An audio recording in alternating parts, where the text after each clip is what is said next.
Fala pessoal, tudo bem?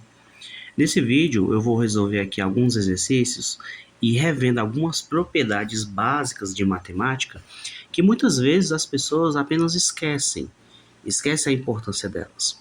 Então, basicamente algumas coisas quando a gente vai resolver questões de concurso, resolver problemas de cálculo, enfim, a gente usa muito a matemática básica do ensino fundamental, onde a gente estuda algumas propriedades das quais, se a gente não exercitar, a gente acaba esquecendo. E é o que acontece bastante. Eu tenho vários alunos que esquecem algumas regras.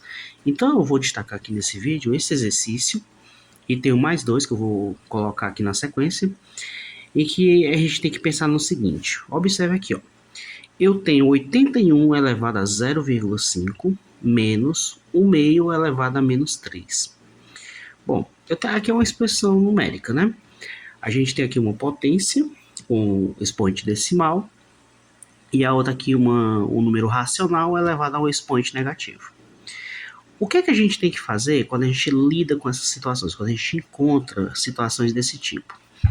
Eu poderia dizer o seguinte, ó.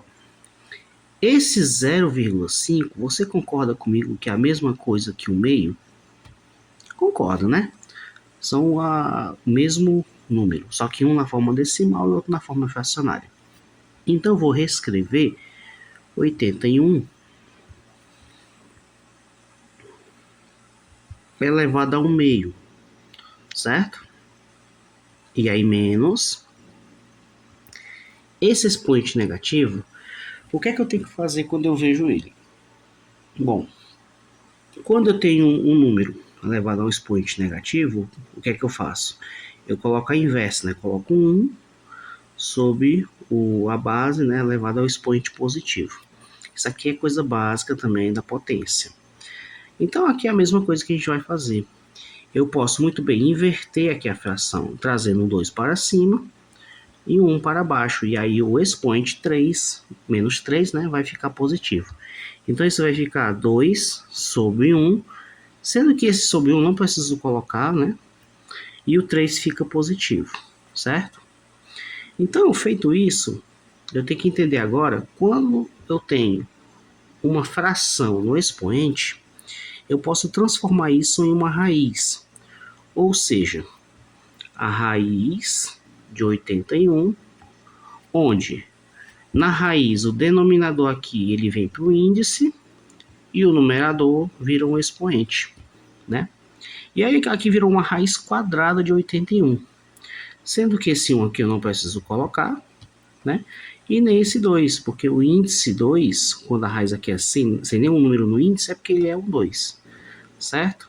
Então isso aqui vai ser raiz de 81 menos 2 elevado a 3 é 2 vezes 2 vezes 2, que dá 8. Então isso vai ser assim, ó, raiz de 81 é 9, 9 menos 8. Então o resultado dessa expressão é 1, ok? Então o que a gente observa aqui nesse exercício? A gente tem potências, né, de, de várias formas diferentes, né, número decimal, número negativo e número fracionário. E a gente precisa transformar isso em situações que a gente já conhece, né? E isso é perfeitamente possível. Isso a gente estuda muito em propriedades da potência, né? Então é muito comum as pessoas esquecerem essas propriedades. E o que acaba, por exemplo, no cálculo diferencial integral, quando os universitários vão estudar, eles acabam esquecendo essas propriedades e não conseguem desenvolver, né? O real motivo, na minha visão, é que as pessoas reprovam em cálculo não pelo cálculo em si, mas assim por essa base, certo? Que tem uma base fraca, não lembra disso daqui. Por isso que é importante estudar bastante essas propriedades que a gente estuda no ensino fundamental para poder estudar o cálculo diferencial integral, tá certo? Agora vejamos essa outra situação. Eu tenho aqui um número negativo, né, uma potência com a base negativa, e eu tenho aqui uma potência com a base, ou melhor, com expoente fracionário, certo? Então, o que é que a gente vai fazer aqui? A gente estuda nas potências o seguinte: quando eu tenho A elevado a N, né? Isso vai ser A vezes A, vezes A, N vezes, certo? Então, quando eu tenho aqui menos 2 elevado a 3, isso é algo assim, ó.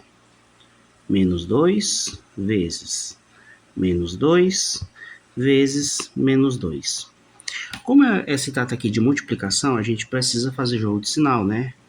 Menos com menos, mais. E mais com menos, menos. Então o resultado aqui vai dar negativo. E 2 vezes 2 é 4, vezes 2 é 8. Então aqui dá menos 8. Então, isso daqui resulta em menos 8. A gente, quando estuda potência, a gente descobre que quando o expoente é um número ímpar, como é o caso aqui, e a base é negativa, o resultado será negativo. Por outro lado, quando o expoente é par e a base é negativa, o resultado é positivo, certo? E agora aqui, ó, mais 64 elevado a 1/3. Como eu disse no exemplo anterior, a fração no expoente, ela transforma isso numa raiz.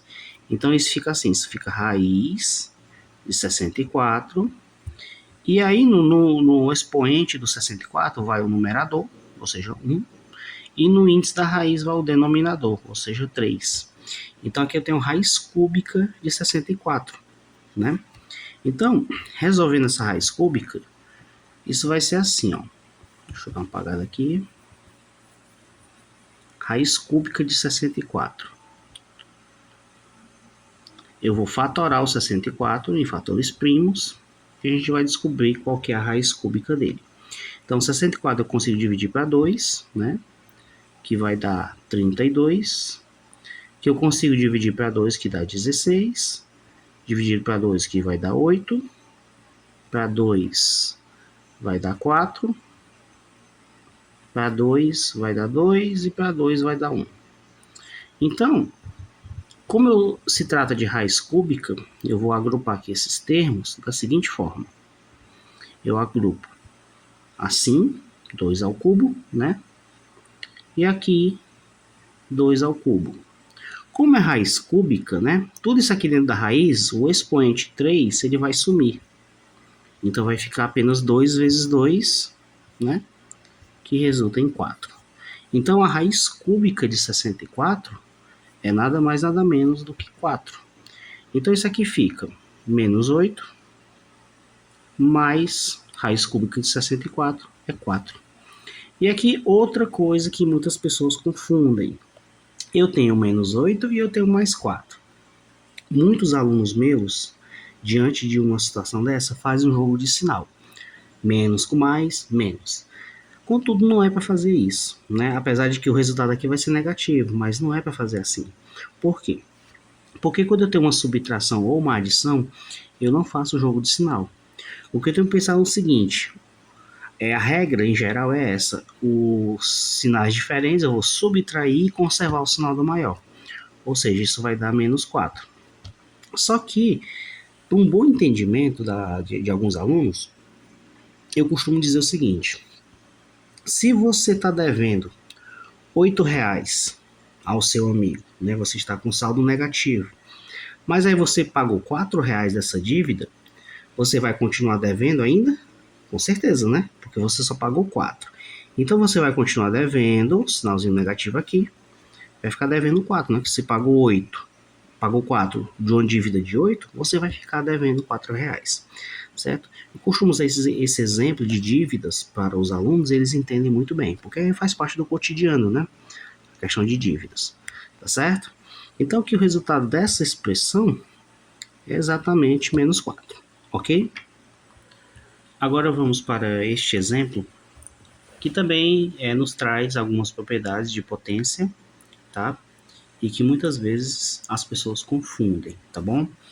Mas aí o objetivo desse vídeo é tornar claro algumas propriedades. É claro que depois eu vou trazer com mais abrangência, né, esses temas, mas é importante você perceber que não é bicho de 7 cabeças. Por exemplo, ó, quando eu tenho aqui 2 elevado ao quadrado e depois aqui elevado ao cubo, isso daqui é uma potência de potência. eu posso multiplicar esses dois termos. E vai ficar 2 vezes 3, 6. Ok? Menos, eu vou repetir aqui o 5 elevado a zero para depois deixar só potência, tá? Aqui é aquela situação do expoente negativo, onde eu posso inverter o denominador para o numerador e o numerador para o denominador. Isso aqui vai ficar 2 elevado ao quadrado, certo? E aí, resolvendo isso aqui, se eu fizer 2 elevado a 6, vai ser 2 vezes 2 vezes 2, 6 vezes, né? E o resultado disso vai ser 64, certo? 5 elevado a zero é 1. Eu vou deixar aqui na descrição um vídeo que eu tenho aqui no canal, onde eu demonstro que todo número elevado a zero é igual a 1. Todo número não nulo, tá bom? Por exemplo, 0 elevado a zero, ele não é 1, porque aqui é uma forma indeterminada. Porém, qualquer outro número, né? Qualquer outro número diferente de zero, né? Sendo A diferente de zero, elevado a zero, o resultado disso aqui é igual a 1, tá bom? Então, vou deixar aqui na descrição para você ver lá a demonstração que eu faço a respeito desse assunto, beleza? Então, continuando, né? E aí aqui dá 1, né? Aí menos 2 elevado a 2 é 2 vezes 2, que é 4. E aí, essa conta aqui vai resultar no seguinte: 64 menos 1 é 63. E 63 menos 4 é 59. Então aqui está feito, né? O resultado dessa expressão é exatamente igual a 59. Então, gente, esse foi o vídeo que eu quis trazer hoje para vocês, tá? Um vídeo bem simples, porém de extrema importância, porque a gente fala aqui de algumas coisas da base da matemática que precisa ser dominada, né, por estudantes de engenharia, estudantes de matemática, enfim. E até mesmo por estudantes do ensino médio, que muitas vezes entram no ensino médio e não sabem fazer isso aqui. Isso aqui é assunto estudado no ensino fundamental, certo? Então, eu espero que tenha ajudado nesse vídeo. Se isso aconteceu, deixa aí o seu joinha. E eu vejo você nos próximos vídeos.